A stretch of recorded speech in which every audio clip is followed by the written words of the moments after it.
आज हम मानव में निषेचन की प्रक्रिया का अध्ययन करते हैं। तो देखते हैं कि सबसे पहले निषेचन किसे कहा जाता है। तो देखो, नर युग्मक जिसे हम कहते हैं शुक्राणु, वह मादा युग्मक जिसे कहा जाता है अंडाणु। नर युग्मक शुक्राणु व मादा युग्मक अंडाणु के संलयन की प्रक्रिया क्या कहलाती है? निषेचन। नर युग्मक शुक्राणु व मादा युग्मक अंडाणु के संलयन की प्रक्रिया निषेचन कहलाती है। जो शुक्राणु है, जब यह अंडाणु के साथ संलित होता है तो यह प्रक्रिया निषेचन कहलाएगी। और निषेचन के फलस्वरूप जिस संरचना का निर्माण होता है उसे कहा जाता है युग्मनज। युग्मनज। अब निषेचन की प्रक्रिया के फलस्वरूप जो बनने वाली संरचना है वो युग्मनज कहलाती है। और यह युग्मनज जो है वो द्विगुणित होता है, जिसके लिए हम लिखते हैं 2n। इसी प्रकार जो नर युग्मक था, शुक्राणु जो था, यह अगुणित होता है। और इसी प्रकार अंडाणु जो है यह भी अगुणित होता है। तो अगुणित नर युग्मक शुक्राणु व अगुणित मादा युग्मक अंडाणु के संलयन की प्रक्रिया निषेचन कहलाती है। और निषेचन की प्रक्रिया के फलस्वरूप बनने वाली जो प्रथम संरचना है वो युग्मनज कहलाती है, जो कि द्विगुणित होती है। मानव में बात करें तो मानव के अंदर जो निषेचन की जो प्रक्रिया है यह संपन्न होती है अंडवाहिनी के एम्पुला भाग में। अंडवाहिनी के एम्पुला भाग में। तो मानव में निषेचन की प्रक्रिया अंडवाहिनी के एम्पुला भाग में संपन्न होती है। अब देखते हैं निषेचन के प्रकार।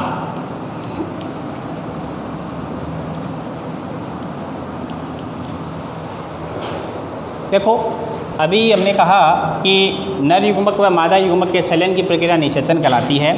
जब नर युग्मक व मादा युग्मक का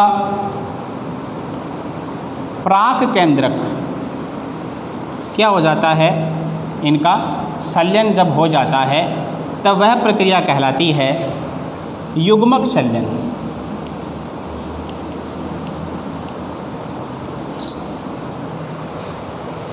अभी हमने कहा कि नर युग्मक शुक्राणु व मादा युग्मक अंडाणु जो है इसके संलयन की प्रक्रिया क्या कहलाती है? निषेचन कहलाती है। जब शुक्राणु व अंडाणु जो है इनके जब प्राक केंद्रकों का क्या हो जाता है, संलयन हो जाता है, तब हम उस प्रक्रिया को क्या कहते हैं? युग्मक संलयन कहते हैं। इसी प्रकार नर युग्मक व मादा युग्मक के प्राक केंद्रों का संलयन होने के पश्चात प्राक केंद्रकों के अंदर जो गुणसूत्र समुच्चय है, इन गुणसूत्र समुच्चय का क्या हो जाता है? मिश्रण हो जाता है। यानी नर युग्मक व मादा युग्मक जो है इनके गुणसूत्र समुच्चय का जो मिश्रण है वो कहलाता है उभय मिश्रण। या इस प्रक्रिया को कहा जाता है एम्फीमिक्सिस।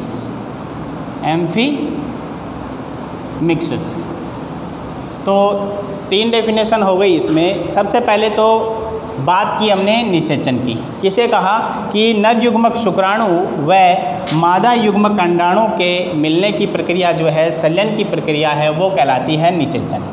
जब नर युग्मक व मादा युग्मक के प्राक केंद्रकों का संलयन हो जाता है तब उसे कहा जाता है युग्मक संलयन। और प्राक केंद्रों के संलयन के बाद में जब गुणसूत्र समुच्चय किसके, नर युग्मक के और मादा युग्मक के गुणसूत्र समुच्चय का जो मिश्रण है उसे हम एम्फीमिक्सिस या उभय मिश्रण कहते हैं। और ये जो निषेचन की जो प्रक्रिया है वो कहाँ संपन्न हो रही है, अंडवाहिनी के एम्पुला पार्ट में, अंडवाहिनी के एम्पुला भाग में निषेचन की प्रक्रिया संपन्न होती है। अब बात करें निषेचन के प्रकार की, तो निषेचन है वो दो प्रकार का होता है। पहला है बाह्य निषेचन और दूसरा है आंतरिक निषेचन। बाह्य निषेचन और आंतरिक निषेचन। तो सबसे पहले हम बात करते हैं कि बाह्य निषेचन किसे कहते हैं और किन प्राणियों में पाया जाता है।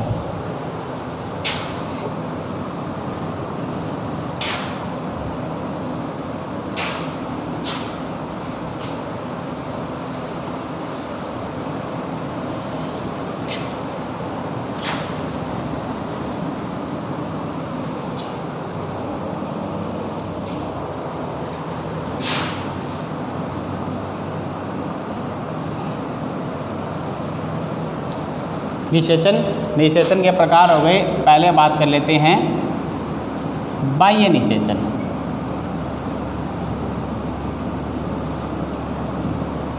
नाम से ही पता है कि जो निषेचन की जो प्रक्रिया है वो कहाँ संपन्न हो गई, शरीर के बाहर बाह्य माध्यम में। तो क्या कहेंगे, वह निषेचन जिसमें नर व मादा युग्मकों का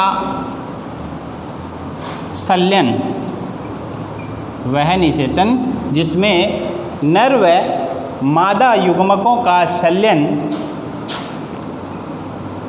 मादा शरीर के बाहर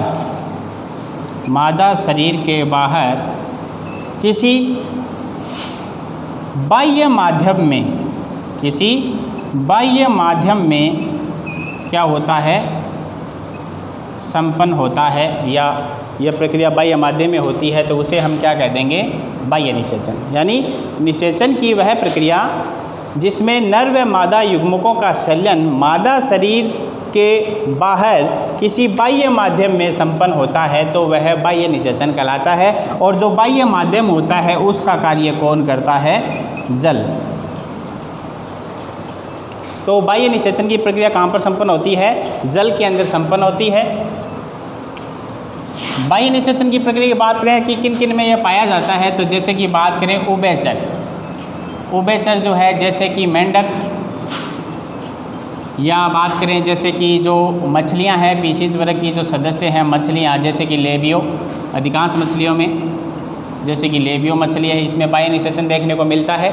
इसी प्रकार जो इकाइनोडर्मेट्स के जो प्राणी हैं, इकाइनोडर्मेटा संघ के जो प्राणी हैं जैसे कि जो स्टारफिश है,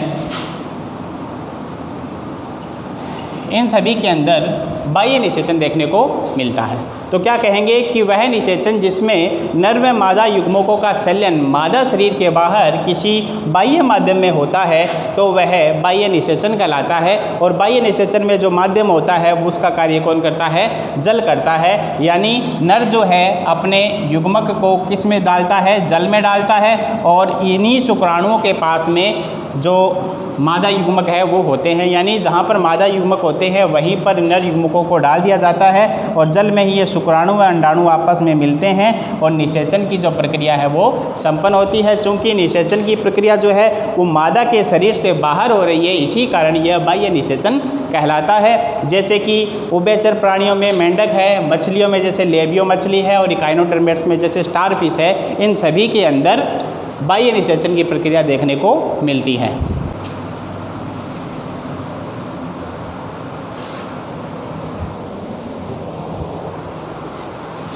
अब बात करते हैं निषेचन के दूसरे प्रकार की, आंतरिक निषेचन।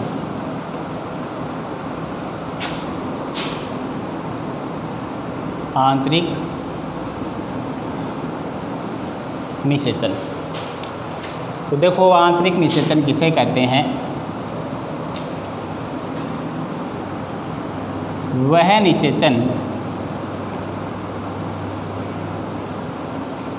निषेचन जिसमें नर व मादा युग्मकों का संलयन, नर व मादा युग्मकों का संलयन मादा शरीर के भीतर होता है तो वह निषेचन क्या कहलाता है? आंतरिक निषेचन। वह निषेचन जिसमें नर व मादा युग्मकों का संलयन मादा शरीर के अंदर या भीतर होगा तो वह आंतरिक निषेचन कहलाता है। जैसे कि पक्षी वर्ग जो है, पक्षी जो है और जो स्तनधारी है, मनुष्य, इनके अंदर आंतरिक निषेचन देखने को मिलता है। इनमें जो नर युग्मक है, शुक्राणु जो है वो मादा शरीर के भीतर छोड़े जाते हैं और मादा शरीर के भीतर ही यह शुक्राणु मादा युग्मक अंडाणु से मिलता है और निषेचन की प्रक्रिया संपन्न होती है। चूँकि यह निषेचन मादा शरीर के भीतर हो रहा है इस कारण इसे आंतरिक निषेचन कहते हैं। पक्षियों में और स्तनधारी जैसे कि मनुष्य के अंदर इस प्रकार का निषेचन पाया जाता है। अब बात करते हैं वीर्य सेचन की।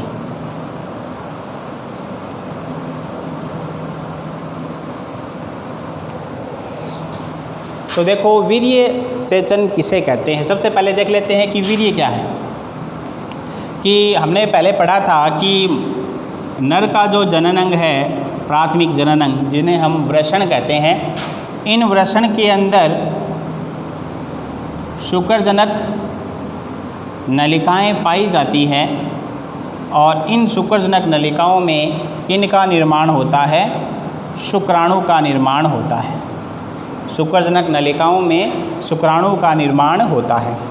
अब वृषण की शुक्रजनक नलिकाओं में बनने वाले जो शुक्राणु है यह वृषण के ऊपर स्थित अधिवृषण में, वृषण के ऊपर स्थित अधिवृषण में पहुंचा दिए जाते हैं। तो शुक्राणु कहाँ पे चले जाते हैं? अधिवृषण में। किसकी सहायता से? सहायक वाहिका की सहायता से जो शुक्राणु हैं वो कहाँ चले गए? अधिवृषण में। तो वृषण की शुक्रजनक नलिकाओं में जो शुक्राणु बने थे, बनने के बाद सहायक वाहिकाओं की सहायता से अधिवृषण में पहुंच जाते हैं और अधिवृषण में इन शुक्राणुओं का क्या किया जाता है? संग्रहण, यानी यहाँ पर इनको इकट्ठा करके रखा जाता है और साथ में इन शुक्राणुओं का यहाँ पर क्या होता है?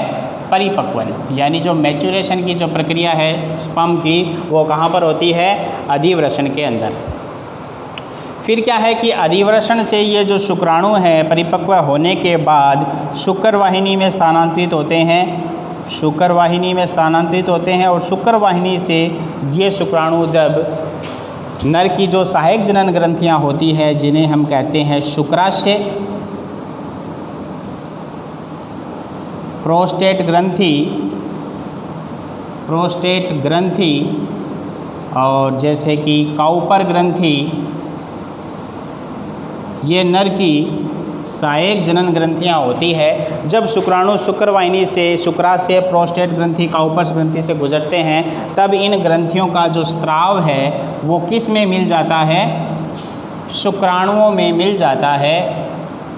तो इन जनन ग्रंथियों का स्त्राव, सहायक जनन ग्रंथियों का स्त्राव प्लस शुक्राणु दोनों मिलकर के किसका निर्माण करते हैं? वीर्य का निर्माण करते हैं, जिसे हम सीमन कहते हैं। ठीक है। जब यह वीर्य जो है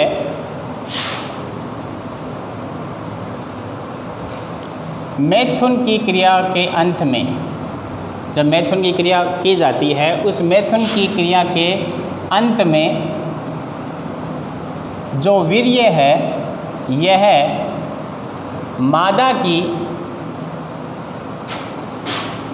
जनन नलिका में, मादा की जनन नलिका या हम कहें योनि में स्थानांतरित कर दिया जाता है, स्थानांतरित कर दिया जाता है।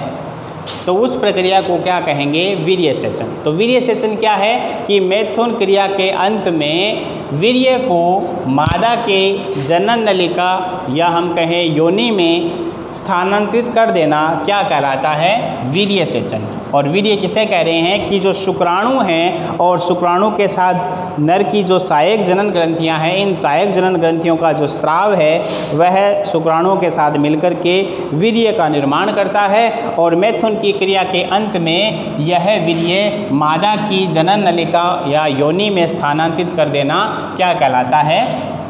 वीर्य सेचन कहलाता है। अब बात करते हैं कृत्रिम वीर्य सेचन की।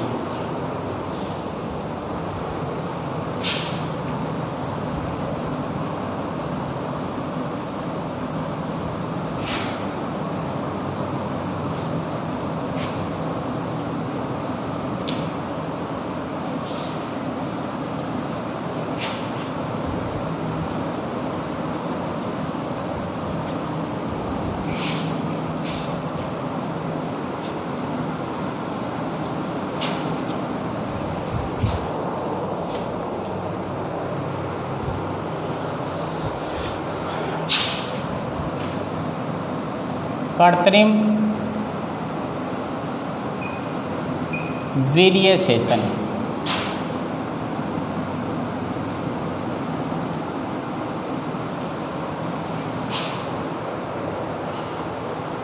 तो कृत्रिम वीर्य सेचन किसे कहेंगे कि प्राकृतिक साधनों द्वारा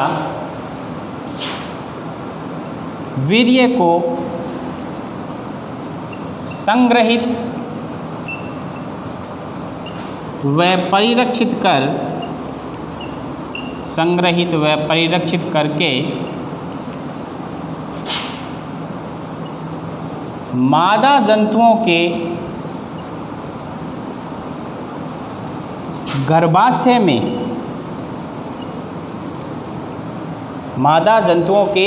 गर्भाशय में स्थानांतरित करके निषेचन कराने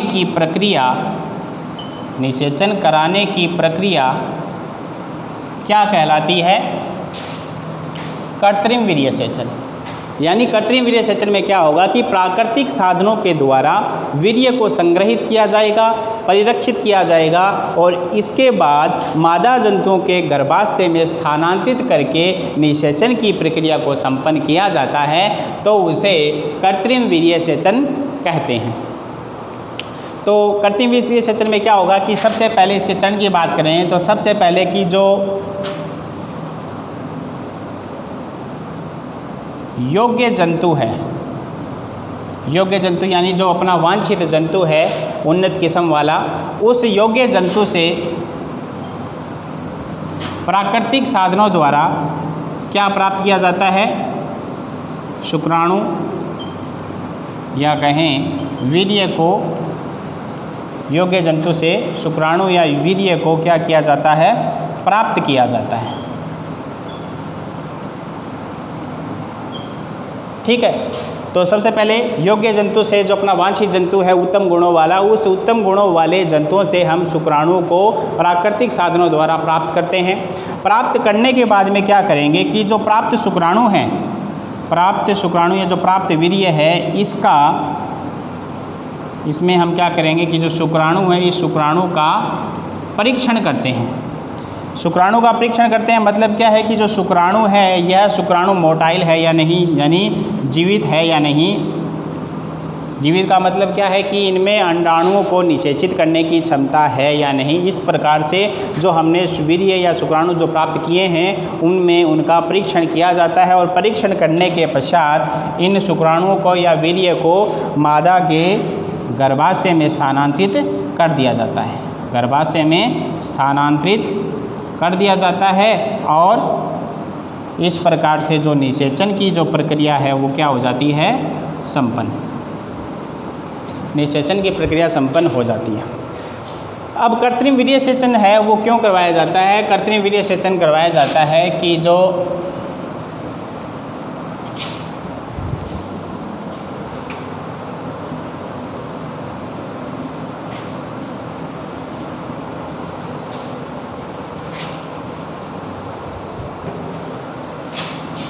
कृत्रिम वीर्य सेचन कराने का क्या कारण है कि जो जंतु है, इन जंतुओं में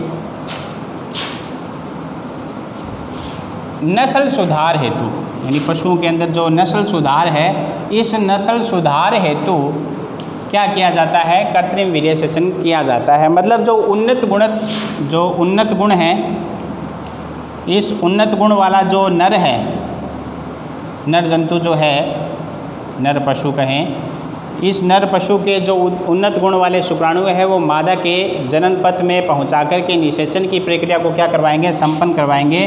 तो जिससे जो संतति उत्पन्न होगी वो क्या होगी? उत्तम गुणों वाली होगी। तो इस प्रकार हम कह सकते हैं कि जो कृत्रिम वीर्य सेचन है इसका क्या लाभ है कि जंतुओं के अंदर नस्ल सुधार हेतु इस प्रक्रिया का चयन किया जाता है। तो इस प्रकार से कृत्रिम वीर्य सेचन कंप्लीट होता है।